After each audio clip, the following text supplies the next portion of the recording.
Welcome back sa aking channel. So matagal-tagal din ako hindi naka-upload dahil hindi nga naasikaso. Kung minsan kapag lumalabas ako, umuulan, kaya hindi rin ako nakakapag-upload dahil 3 araw lang ang wala akong pasok. Tapos kada gusto ko lumabas, umuulan naman. May mga video akong ginawa, kaya lang fail. Bakit ko nasabing fail? May mga kulang, may mga hindi ako naisama, may mga mali akong salita na ginamit. Gusto ko maayos yung i-upload kong video para naman magugustuhan ko at magugustuhan din ng ibang tao. So ngayon pag-uusapan natin ang sprocket combination. So unang-una, kapag mag-sprocket combination ka, alamin mo muna kung para saan. Pang akyatan ba? Pang patag? O kaya naman pang long ride mo na may OBR? O pang long ride mo na mag-isa mo lang, no? So kung gusto mo ng sprocket combination na pang long ride, so hanapin mo yung kanyang sweet spot. So ibig sabihin kapag sweet spot, kailangan equal yung combination mo. Kailangan magagamit mo siya pang uphill at magagamit mo siya pang patag. Para makita mo yun, magbe-base ka muna sa stock na sprocket combination mo. Katulad na lang sa akin, kasi ang stock sprocket combination nito is 1442. And then noong nagpalit ako ng 1542, medyo kinukulang pa siya ng kambyo, no? Kaya ang ginawa ko noon, nagpalit ako ng 1540. Nagpaliit na rin ako ng sprocket sa likod at 15 teeth na sa harap. Hindi ko kasi siyang masasabi na na perfect sprocket combination na, no? Bakit? Kasi may mga pagkakataon na humihingi pa siya ng kambyo, at lalong lalo na kapag mabigat na yung angkas mo, medyo hindi na siya makaarangkada ng maayos. Kaya ang the best ay titimplahin nyo talaga.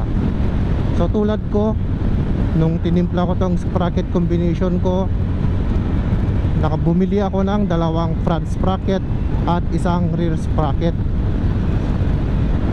Tinimpla ko siya. So bali yung unang sprocket combination ko nga, gaya ng sinabi ko kanina, ay 1542 noong naka-stock tires ako, no? Tapos nagpalit ako ng rear tire na 120 by 70 by 17 noong naglagay ako ng 1542 na sprocket. Tapos yung tires ko ay stock pa rin.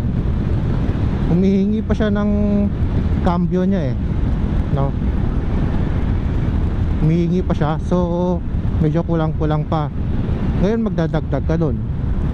Kaya lang ang nangyari kasi, dahil nga alam naman natin na ang stock tires ng SA ay madulas, nagpalit ako ng rear tire na ang gamit kong sprocket combination dun ay 1542. So ang nangyari, medyo kinukulang pa talaga siya, no? Humihingi pa siya ng cambio Kaya naman ang ginawa ko, nagpalit ako ng rear sprocket sa likod. Ginawa ko na siyang 1540. Doon ko nakuha yung kanyang sweet spot. Okay na okay siya kapag may OBR ka, kahit pa long ride or city drive. Meron siyang arangkada, meron siyang dulo. Goods na goods yun. Kaya kung gusto nyong gayahin yung sprocket combination na ginawa ko, I feel free, no? Pero sa pagpapalit kasi ng sprocket combination, nadadamay kasi dun yung gulong Katulad nung sa akin na nung naka-stock tires ako 1442, magaan siya. Nagpalit ako ng 15 na front sprocket, ginawa ko yung 1542, magaan pa rin siya. Tapos nagpalit ako ng gulong, Nagpalaki ako from 100 by 90 by 17 yung stock tires natin. Nagpalit ako ng 120 by 70 by 17. Humihingi pa rin talaga siya ng cambio. So ang ginawa ko na dun, nagpalit na ako ng sprocket sa rear. Ginawa ko na siyang 1540. Dun ko nakuha yung equal na gusto natin, na magagamit natin sa ahon, sa mga akyatan, tsaka sa patag, na kahit may angkas ka, no? So kung gusto nyong gayahin din yun, okay lang, at subukan ninyo, no? Kung itatanong nyo yung brand na sprocket na binili ko, yung front sprocket, ang brand niya ay Perfect Power. Ang pagkakabili ko noon doon nasa 160 to 180 yata. Tapos yung rear sprocket ko naman, ang brand niya ay KOK, yung kulay green yung supot niya. Nabili ko siya for 300 pesos. Kaya lang sa tingin ko mas mura na. Sa Shopee ko lang din naman binili. So kung gusto nyong bumili, comment lang kayo sa baba at isisend ko sa inyo yung link. Di rin kasi madali ang pagpapalit ng sprocket combination, no? Gaya nga na sinabi ko, nag-base lang ako sa stock na sprocket combi. Hahanapin mo yung pinakagusto ng motor mo. Kasi kapag nagpapalit tayo ng masyadong malaki sa harap, tapos masyado na ring maliit sa likod, halimbawa na lang ng 16 na front sprocket, tapos nagpalit tayo ng 40 na rear sprocket, mabigat-bigat na yon kasi stock engine lang tayo no? Tapos malaki pa yung gulong natin. Sabihin na lang natin na yung gulong natin ay pang banking, so 120 yan, o kaya 110, ganon, 130. Kung gusto nyong gayahin yung sprocket combination ko, sasabihin ko lahat ng combination na ginawa ko.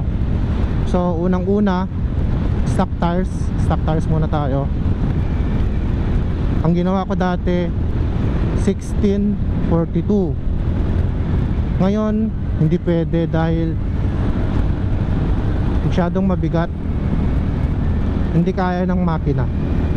Kapag tumatakbo ka, kaya na, pero kapag aarangkada ka pa lang, ramdam mo na mabigat siya So kawawa yung engine natin tsaka yung clutch.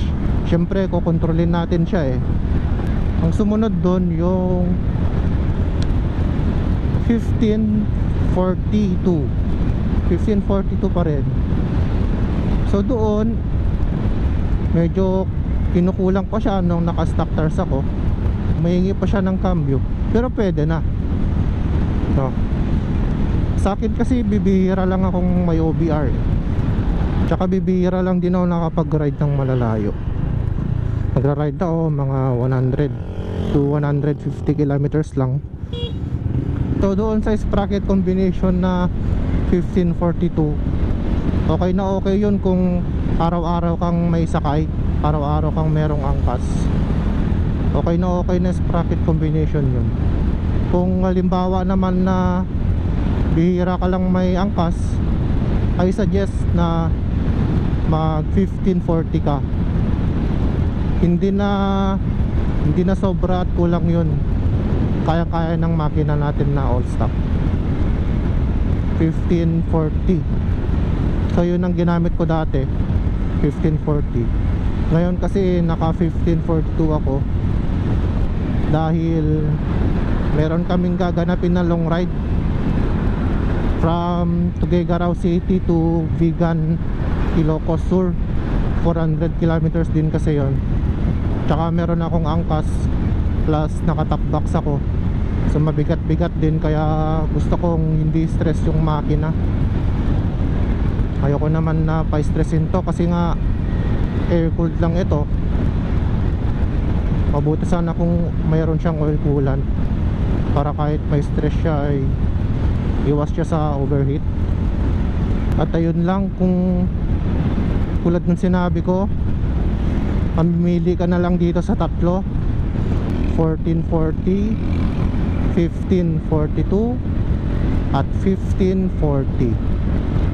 Uulitin ko lang ha, 1440, 1542 at 1540.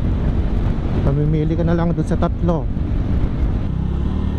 So choice nyo na rin kasi kung anong kukunin nyo doon sa tatlo.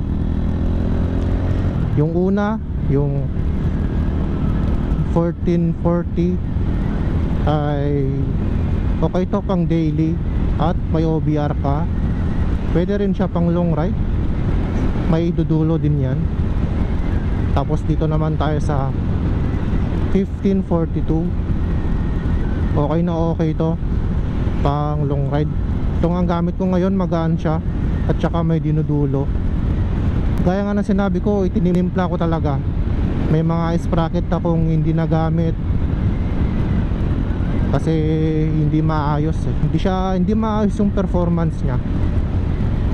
Ganun talaga, may masasayang. Pero mabuti na lang at ginawa ko at mapapanood nyo ngayon. Tatlong na-suggest kong sprocket combination, mamimili na lang kayo.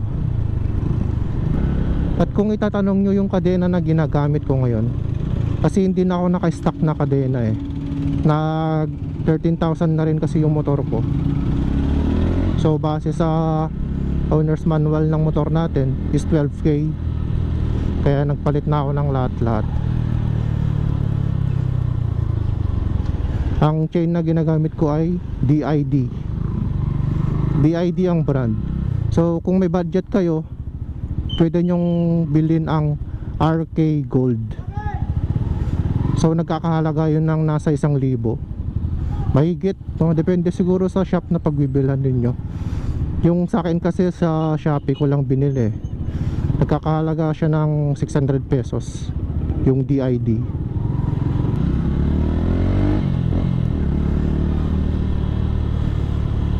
So hanggang dito na lang. Kung natapos mo ang video na to, maraming salamat. At kita-kita tayo ulit sa next upload.